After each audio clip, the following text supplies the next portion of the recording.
이제 이 배필과 함께 하나님의 명령을 따라서 살아가야 합니다. 근데 사건의 정황은 어떻습니까?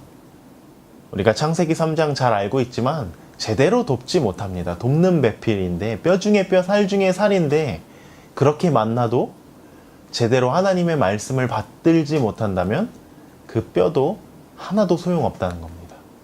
창세기 3장 1절부터 3절 말씀입니다. 그런데 뱀은 여호와 하나님이 지으신 들짐승 중에 가장 간교하니라. 뱀이 여자에게 물어 이르되 하나님이 참으로 너희에게 동산 모든 나무의 열매를 먹지 말라 하시더냐.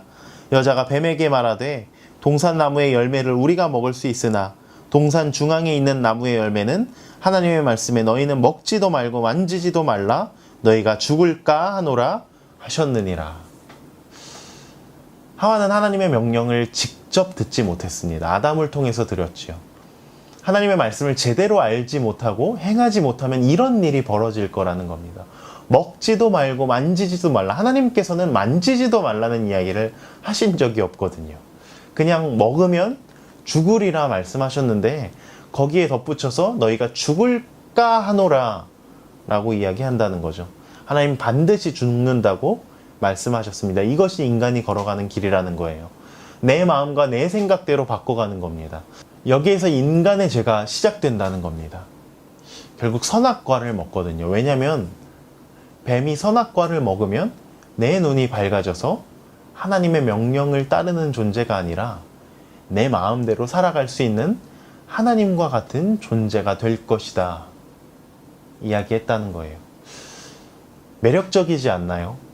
하나님과 같은 존재가 되는 것, 내 마음대로 살아갈 수 있는 것, 어떻게 보면 참 매력적입니다. 여기서 선악과를 한번 알아보면요, 우리가 선악과를 오해할 때가 많은데 선악과를 생각해보면 잔혹해 보이고 나빠 보이고 싫어 보이는 것이 선악과가 아닙니다. 오히려 굉장히 매력적인 것이 선악과라고 할 수 있습니다. 왜냐하면 선악과의 이 세 가지 특징 때문인데요. 창세기 3장 6절 말씀입니다. 여자가 그 나무를 본즉 먹음직도 하고 보암직도 하고 지혜롭게 할 만큼 탐스럽기도 한 나무인지라. 여자가 그 열매를 따먹고 자기와 함께 있는 남편에게도 주매 그도 먹은지라. 먹음직도 하고 보암직도 하고 지혜롭게 할 만큼 탐스러운 이런 매력이 들어가 있는 것이 선악과고요. 그래서 먹었다는 겁니다. 그랬더니 하나님이 이렇게 하십니다. 창세기 3장 22절인데요. 여호와 하나님이 이르시되 보라 이 사람이 선악을 아는 일에 우리 중 하나같이 되었으니 그가 그의 손을 들어 생명나무 열매도 따먹고 영생할까 하노라 하시고, 하나님께서 어찌된 일인지 인간이 선악을 아는 일에 우리처럼 즉 하나님처럼 되었다고 기분 나쁘시다고 하나님 쫓아내버리시는 겁니다. 아니 그럼 인간이 선악을 몰라야 할까요? 반드시 알아야 하는 것이 선악이거든요. 그런데 왜 아담과 하와가 선악을 알았는데 에덴 동산에서 쫓아내실까요? 선악을 아는 방법이 두 가지가 있기 때문입니다. 한 가지는 전적으로 하나님의 말씀에 비추어 선악을 아는 길이 있습니다. 그런데 또 한 가지, 여기서 나오는 선악을 아는 길은 내 마음대로 내 생각대로 선과 악을 분별하는 길이라는 거예요. 여기서 하나님과 같이 된다는 것은 내가 선악을 판단하는 기준이 되겠다는 거거든요. 하나님의 말씀과 하나님의 성품, 하나님의 뜻이 기준이 되는 것이 아니라요, 내가 기준이 되겠다고 하는 겁니다. 나한테 잘해주면 이 사람이 세상 법정에서는 악인이라고 낙인이 찍히든지 말든지 상관이 없다는 거예요. 나에게 잘해주고 좋은 것을 주면 그냥 내가 보기에 이 사람은 선한 사람이 되는 겁니다. 결국 내 판단 기준을 가지고 사람을 가리기 시작하면요, 하나님이 보시기에 선한 사람도 악한 사람이 될 수 있고요, 하나님 보시기에 악한 사람도 선한 사람이 될 수 있습니다. 그 정도로 선악을 안다는 것은 굉장히 매력적인 겁니다. 내 마음대로 할 수 있기 때문이죠. 이 땅에서 하나님의 명령을 따라가는 것이 쉽겠습니까? 아니면 내 마음대로 사는 것이 쉬울까요? 하나님의 말씀을 따라가면서 살면 이것도 안 된다, 저것도 안 된다, 참 어렵잖아요. 그럴 때 우리는 매력적인 선악과의 유혹에 빠지게 됩니다. 자기 손에 모든 권리를 놓고 휘둘러 보고 싶은 거. 하나님의 말씀은 뒤로 제쳐두고요. 이런 매력으로 인해서 세상은 끊임없이 어지럽게 지금도 변해가고 있다는 것이죠. 선악과의 특징, 여기 교재에 있는 표를 살펴보시면요. 선악과의 특징 적어볼까요? 먹음직도 하고요. 보암직도 하고 지혜롭게 할 만큼 탐스럽기도 한데, 요한일서 2장을 보면은 15절부터 17절까지 제가 한번 읽어보겠습니다. 이 세상이나 세상에 있는 것들을 사랑하지 말라. 누구든지 세상을 사랑하면 아버지의 사랑이 그 안에 있지 아니하니, 이는 세상에 있는 모든 것이 육신의 정욕과 안목의 정욕과 이생의 자랑이니 다 아버지께로부터 온 것이 아니요 세상으로부터 온 것이라. 이 세상도 그 정욕도 지나가되 오직 하나님의 뜻을 행하는 자는 영원히 거하느니라. 아멘. 이 세상에 있는 모든 악이 이 세 가지를 쫓아서 들어온다고 합니다. 육신의 정욕, 안목의 정욕, 이생의 자랑. 그럼 선악과와 비교할 수 있는 거죠. 여기 표에도 적어 놓을 수 있을 것 같은데요. 내 육체의 만족을 채워줄 만하고, 육신의 정욕, 먹음직도 하고, 또 그 다음 보암직도 하고, 내 눈을 채워줄 만하고, 또 지혜롭게 할 만큼 탐스럽다, 이생의 자랑이 될 만하고. 그럼 지금 선악과가 품고 있는 것은 이 세상이 줄 수 있는 모든 죄악의 길들을 다 받아들이고 그 길을 쫓아간다는 의미가 들어있다는 거거든요. 생명나무이신 하나님을 따라가는 것이 아니라 세상의 죄악된 길을 쫓아서 내 삶의 길을 따로 만들어가는 것이 이 선악과를 먹는 일이라는 겁니다. 그런데 육신의 정욕, 안목의 정욕과 먹음직, 보암직은 어느 정도 그냥 상식적으로 일치가 되거든요. 그런데 이생의 자랑과 지혜롭게 할 만큼 탐스럽다는 것은 어떻게 연결될 수 있을까요? 얼핏 보기에 잘 연결이 안 될 수 있거든요. 그런데 우리가 이렇게 생각할 수 있습니다. 지혜하면 우리가 생각나는 사람이 있죠. 솔로몬입니다. 왜냐하면 지혜는요, 고대 근동에서 통치권과 다스림, 왕권과 직결되어져 있는 것이기 때문입니다. 지혜로 세상을 통치하고 다스린다는 의미가 들어가 있거든요. 그러면 결국 왕들에게 지혜가 필요하다는 이야기는 세상을 다스리기 위한 것입니다. 그런데 이것이 인간적인 지혜가 될 것이냐, 아니면은 하나님으로부터 온 지혜가 될 것이냐에 따라, 거기에 따라 통치의 방법이 전혀 달라진다는 겁니다. 결과적으로 지혜롭게 할 만큼 탐스럽다는 이야기 속에는 왕권과 최고가 되는 일이 들어가 있다는 거예요. 이 지혜를 붙잡으면 어느 누구도 따라올 수 없는 최고가 될 수 있는 길이 열려져 있다는 것입니다. 그것은 당연히 이 세상에서 자랑거리가 될 것이고요. 이것이 바로 선악과가 우리에게 풍겨주는 굉장한 매력이 될 것이라는 겁니다. 인간이 추구하는 모든 것이 이 선악과 안에 다 들어가 있습니다. 그래서 사단은 예나 지금이나 끊임없이 이 동일한 방법으로 우리에게 치고 들어오거든요. 지금도 우리를 유혹하면서 무너뜨리고 있는 중이거든요. 지금도 이 방법을 사단이 쓰는 이유가 있어요. 왜냐하면 지금도 통하기 때문이라는 거예요. 그런데 이것이 통하지 않는다는 것을 우리가 보여주면 사단도 두 손 두 발 다 들게 되어 있는데요. 이것을 우리가 누구에게 배워야 하는가? 예수님에게 배워야 합니다. 첫사람 아담은 무너졌을지 몰라도 메시아로 오신 예수님은 이 모든 것을 다 이겨내신 분이라는 것을 보여줄 수 있어야 한다는 거예요. 세상에서는 너희가 환난을 당하나 담대하라, 너희가 세상을 이기었노라 말씀하신 그분이 우리의 주가 되셨고 우리의 모든 것이 되셨다면 우리도 이길 수 있다는 것을 예수님께서 보여주셨다는 겁니다. 세 가지 시험을 당하셨는데요. 어떤 시험을 당하셨죠? 첫 번째, 돌들이 떡덩이가 되게 하라. 말씀을 찾아보진 않겠습니다. 그런데 예수님께서 뭐라고 말씀하세요? 이 시험에 관해서 사람이 떡으로만 사는 것이 아니다라고 하나님의 말씀으로 대적하십니다. 두 번째는 당연히 안목의 정욕이죠. 성전 꼭대기에서 뛰어내려 봐라. 그러면 천사가 아무것도 다치지 않게 하고 사뿐히 내려놓을 것이라. 무엇을 하라고 하는 건가요? 사람들에게 보여주라는 거예요. 과시하라는 겁니다. 예수님에게. 이에 예수님 대답하시죠. 주 너의 하나님을 시험하지 말라. 세 번째로 이제 사단이 높은 곳으로 데려가서 이렇게 예수님께 이야기하죠. 절하면은 천하 만국을 다 주겠다는 거예요. 천하 만국 무엇인가요?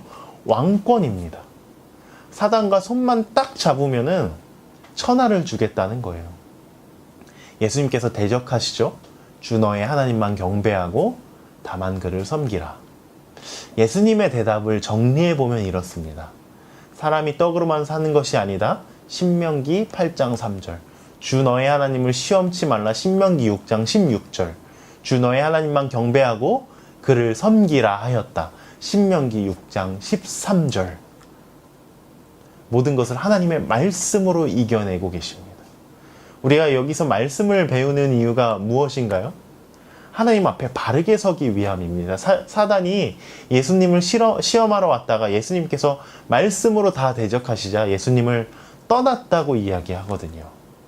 그리고 천사들이 와서 예수님의 수종을 듭니다. 그렇다고 한다면 사단이 도망가고 천사들이 수종드는 삶이 우리가 걸어가야 할 길이라는 의미도 이 안에 담겨 있다는 겁니다. 그렇다면 하나님의 말씀이 어떤 위력이 있길래 도대체 이것을 견뎌낼 수 있는 것인가? 그 옆으로 따라가 보면요. 우리가 표를 또 채워 놓으면서 시편 19편 말씀을 한번 같이 읽어보겠습니다. 시편 19편 7절에서 10절 말씀이 있겠습니다. 여호와의 율법은 완전하여 영혼을 소성시키며 여호와의 증거는 확실하여 우둔한 자를 지혜롭게 하며 여호와의 교훈은 정직하여 마음을 기쁘게 하고 여호와의 계명은 순결하여 눈을 밝게 하시도다. 여호와를 경외하는 도는 정결하여 영혼까지 이르고 여호와의 법도 진실하여 다 의로우니 금 곧 많은 순금보다 더 사모할 것이며 꿀과 송이꿀보다 더 달도다. 아멘. 여호와의 율법에 대한 확신이 어떤 것인가 여기에 보여져 있는데요. 여기서 말씀, 율법, 교훈, 증거, 계명법 이 모든 것은 하나님의 말씀을 표현하는 단어들입니다. 19장 7절에 보면요. 여호와의 율법은 영혼을 소성시킨다고 하고요. 10절에는 꿀과 송이꿀보다도 더 달다고 이야기합니다. 하나님의 말씀은 우리의 육체의 만족을 충분히 채우고도 남는다는 것이죠. 심지어 영혼까지 소성시키는 것이 하나님 말씀의 위력이라는 겁니다. 또 어떻게 기록하고 있습니까? 8절에 보면은 여호와의 말씀은 눈을 밝게 한다.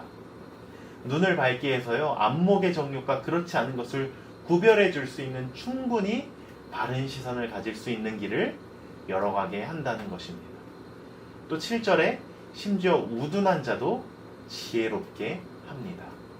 진정한 왕권인 지혜를 원한다면 하나님의 말씀 가운데 거해야 한다는 거예요.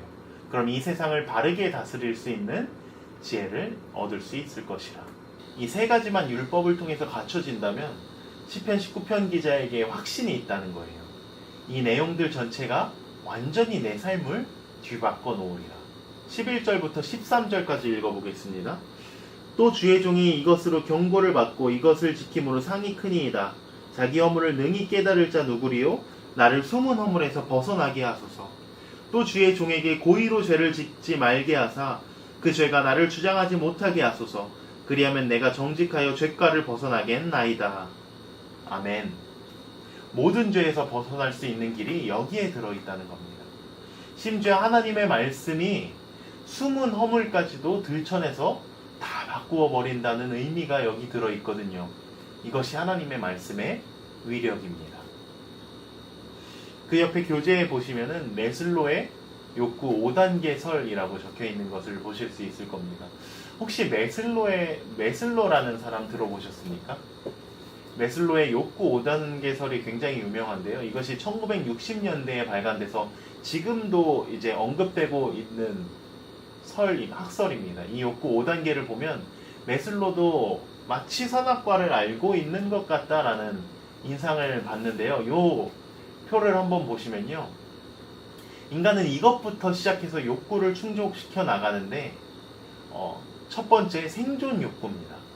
육체의 만족을 채우는 것, 의식주, 이 생존 욕구가 가장 밑바닥에 깔려있는 인간의 욕구라는 것이고요. 이 욕구가 채워지지 않으면 끊임없이 인간은 이 욕구를 채우기 위해서 노력한다는 겁니다.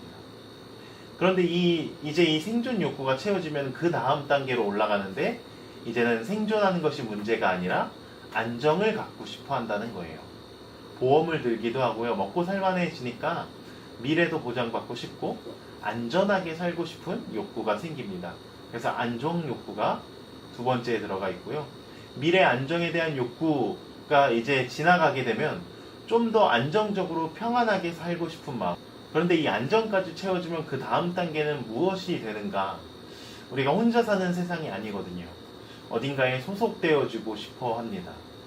공동체에 소속되어 같이 어울려 살아가고 싶은 것이 조금 더 안전함을 느낄 수도 있고요. 또 그 속에서 살아가다 보면 보여주고 싶은 마음도 있을 것이거든요. 안정이 생기면 사람들 사이에서 좀 더 과시하고 싶은 욕구도 생긴다는 것입니다. 그 다음 소속이 생기고 나면요. 소속 공동체 안에서 인정받고 싶어하는 존경 욕구가 생깁니다. 이것은 우리가 살아가면서 지금도 마음속에서 끊임없이 일어나는 것이기 때문이죠. 사람들에게 존경도 받고 존중도 받는다. 높임도 받는다. 그러면 이제 맨 마지막에 이루고 싶은 것이 최고가 되고 싶은 욕망입니다. 자아실현 욕구. 이것을 선악과와 비교하면요. 먹음직, 육체의 만족, 이것은 생존 욕구, 안정 욕구와 매칭이 될 수 있겠죠. 그 다음으로 보여주고 싶은 욕구가 생길 것이고요. 안목의 정욕, 이것은 소속 욕구와 존경 욕구에서 해결하려 할 겁니다. 그리고 이생의 자랑, 최고가 되고 싶은 자기 실현 욕구가 시작될 것이라는 겁니다. 그럼 결국 매슬로가 보고 있는 욕구 5단계는 창세기 2장과 3장에서 이야기하는 선악과와 다를 게 없다는 겁니다. 세상 사람들도 보고 있는 중이거든요.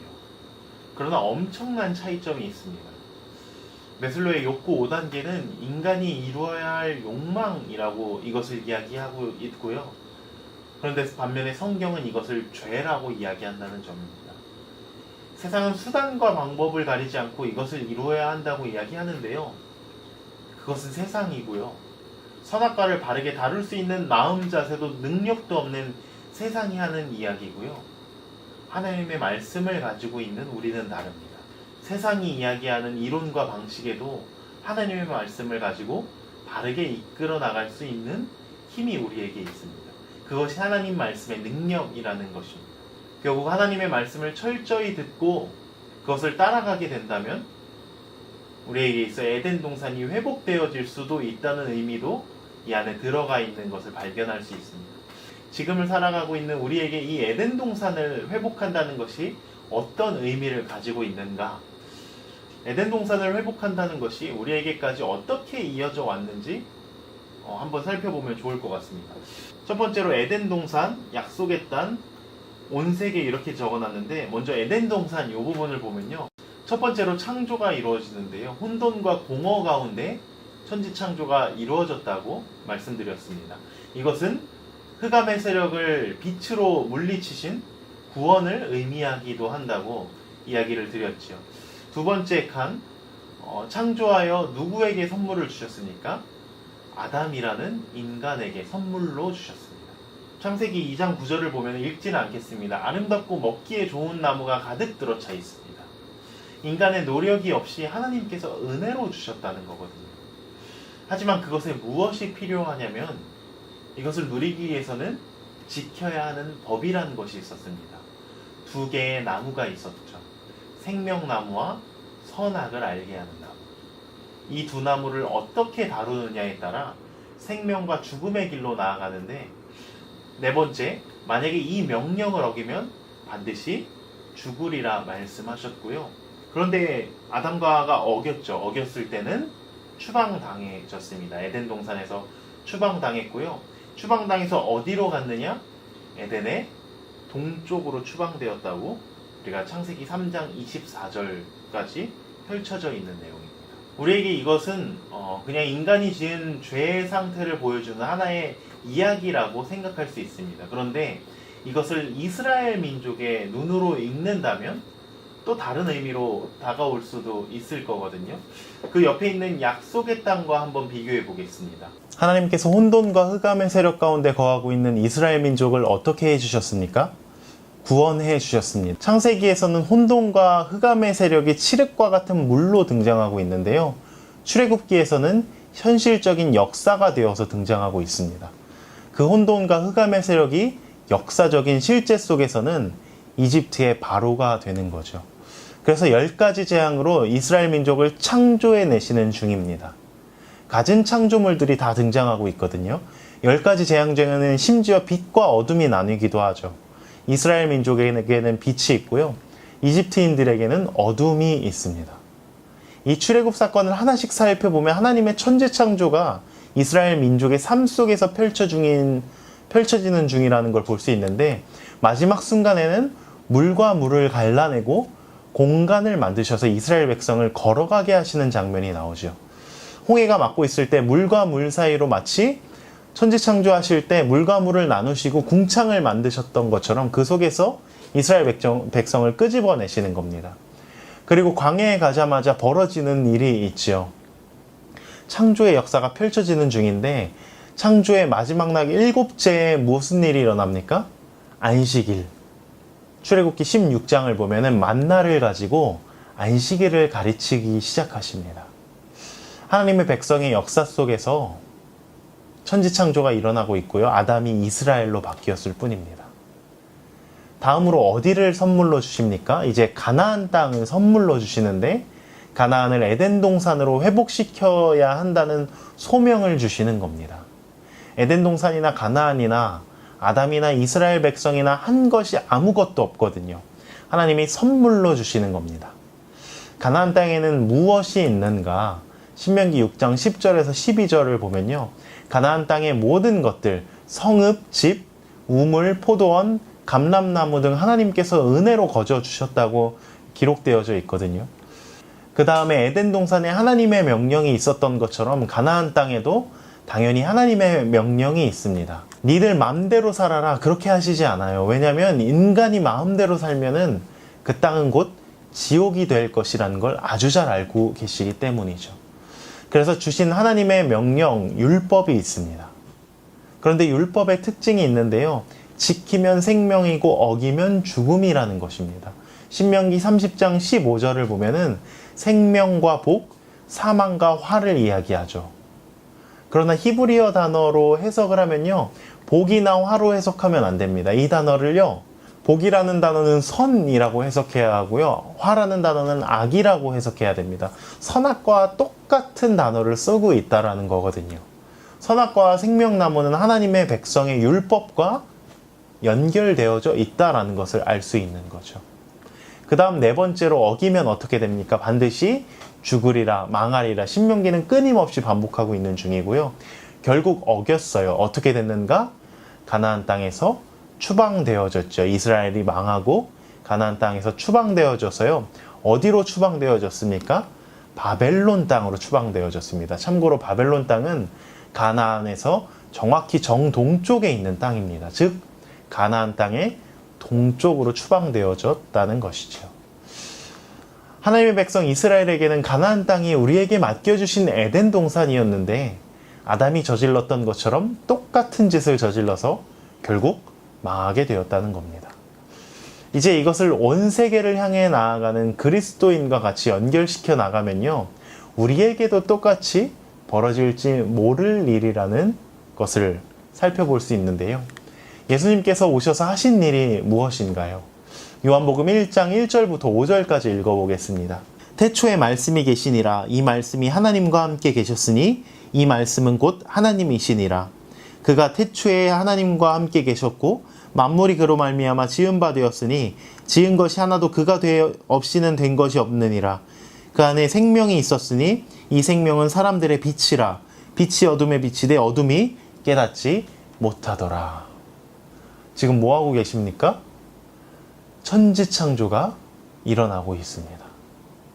이 파괴되어진 것들을 하나님께서 이 땅에 오셔서 다시 또 새 역사를 펼쳐나가시려고 빛이 되셔서 오셨다는 거예요. 그런데 안타까운 것은 사람들이 빛을 알아보지 못했다는 것입니다. 무엇 때문입니까? 죄 때문이죠. 그래서 예수님이 하셔야 하는 일은 이것부터 먼저 하셔야 합니다. 요한복음 1장 29절 말씀이에요. 이튿날 요한이 예수께서 자기에게 나아오심을 보고 이르되 보라 세상 죄를 지고 가는 하나님의 어린 양이로다. 죄에 빠져 혼돈과 공허 가운데 머물고 있는 당신의 백성들을 찾아오셔서 창조를 시작하신다는 겁니다. 그 창조를 차근차근 진행하시면서 인간의 죄를 없이 하시는 거죠. 어디서 인간의 죄가 완벽하게 없어지는가? 창조의 하이라이트, 예수님의 창조의 하이라이트는 십자가에서 인간의 죄가 사라지는 겁니다. 그리고 예수님께서 언제 부활하십니까? 안식 후 첫날이라고 성경은 이야기하고 있죠. 안식 후 첫날 부활하셔서 이렇게 하십니다. 요한복음 20장 19절에서 22절 읽어드리겠습니다. 이날 곧 안식 후 첫날 저녁 때에 제자들이 유대인들을 두려워하여 모인 곳에 문들을 다 닫았더니 예수께서 오사 가운데 서서 이르시되 너희에게 평강이 있을지어다. 이 말씀을 하시고 손과 옆구리를 보이시니 제자들이 주를 보고 기뻐하더라. 예수께서 또 이르시되 너희에게 평강이 있을지어다. 아버지께서 나를 보내신 것 같이 나도 너희를 보내노라. 이 말씀을 하시고 그들을 향하여 숨을 내쉬며 이르시되 성령을 받으라. 숨을 내쉬며 이르시되 성령을 받으라 하십니다. 어디 생각나는 부분이 있지 않으십니까? 에덴 동산에서 생기를 그 코에 불어 넣으시더니 인간이 생명이 되었다. 죄가 사라지면서 하나님의 형상이 회복되어지고요. 하나님의 생기가 회복되어지고 다시 인간이 소명의 길로 들어갈 준비가 되어졌다는 것이 이 속에 들어가 있다는 것이죠. 끊임없이 반복되어지고 있는 겁니다. 인간이 제 역할을 하지 못하자 반복되는 역사가 펼쳐지고 있다는 거예요. 예수님께서 창조를 이루어주고 계신 겁니다. 창조하셔서 어떤 도구로 만드셨는가? 그리스도인으로 만드셨습니다. 우리들이죠. 구약시대의 사람들이 이루지 못한 사명을 우리가 그대로 이어받고 있는 겁니다. 그렇다면 이제 그리스도인들을 세워놓으시고 무엇이라고 약속하셨는가? 마태복음 6장에서 산상수훈을 주시면서 뭐라고 말씀하시는가? 무엇을 먹을까? 무엇을 입을까? 무엇을 마실까? 염려하지 말고 그것은 있어야 할 줄로 다 아시니까 이미 준비해 놓으셨다는 겁니다. 거기에 초점을 맞추지 말라는 거예요. 그래서 우리가 걸어가야 할 길은 먼저 그의 나라와 그의 의를 구하라. 그 길로 가야 한다는 것입니다. 자, 이제 세 번째, 앞에 하나님의 명령이 있었죠. 우리에게는 예수님의 명령이 있습니다. 구체적으로 말씀드리면 산상수훈이 있죠. 율법에서 우리가 벗어났다고 생각하기도 하지만 어떻게 보면은 더 고차원적으로 승화되어진 하나님의 법이 우리에게 주어져 있다고 말씀드릴 수 있습니다. 여기도 똑같습니다. 지키면 생명이고요. 어기면 사망입니다. 그래서 산상수훈의 마지막 부분에 무엇이 들어가 있냐면 마태복음 7장 13절 14절이 기록되어져 있는데요. 좁은 문으로 들어가라. 멸망으로 인도하는 문은 크고 그 길이 넓어 그리로 들어가는 자가 많고 생명으로 인도하는 문은 좁고 길이 협착하여 찾는 자가 적음이라. 좁은 문과 넓은 문으로 갈라지기 시작합니다. 그리고 7장 22절에서 27절을 보면요. 읽지는 않겠습니다. 두 가지로 갈라지게 되어 있는데요. 어디 위에 집을 짓느냐에 따라 생명과 죽음으로 갈라진다는 거거든요. 그 다음을 보면요. 어기면 망하는 겁니다. 그래서 망해서 어디로 쫓겨납니까? 바깥 어두운 데로 쫓겨나 이를 갈리라. 그리고 쫓겨나서 어디에 이르지 못하나요? 천국에 이르지 못합니다. 천국이 우리에게는 마지막 종착점인 예비하신 가나안이 될 것이다 라는 거죠. 이걸 통해서 결국 천지창조와 에덴 동산 이야기 자체는 그 시대에만 있었던 이야기가 아니라 항상 어느 시대마다 하나님의 백성이 서 있는 장소에서 동일한 소명이 주어져 있다는 겁니다. 다만 여기는 에덴 동산만이고 여기는 가나안 땅이라는 한 지역에 제한되어 있지만 예수님께서 우리에게 소명을 주신 것은 부활하셔서 제자들을 부르셔서 뭐라고 말씀하시나요? 마태복음 28장 가서 모든 족속을 제자로 삼아 아버지와 아들과 성령의 이름으로 세례를 주고 온 세계가 우리에게 놓여져 있다는 것입니다.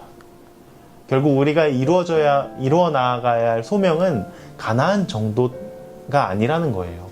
이제 우리에게 온 세계가 놓여져 있고요. 그 세계를 향해서 달려가야 할 소명이 놓여져 있다는 겁니다.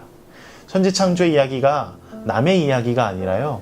우리가 이루어야 할 소명이 이 가운데 주어져 있다는 것을 기억하셨으면 좋겠습니다.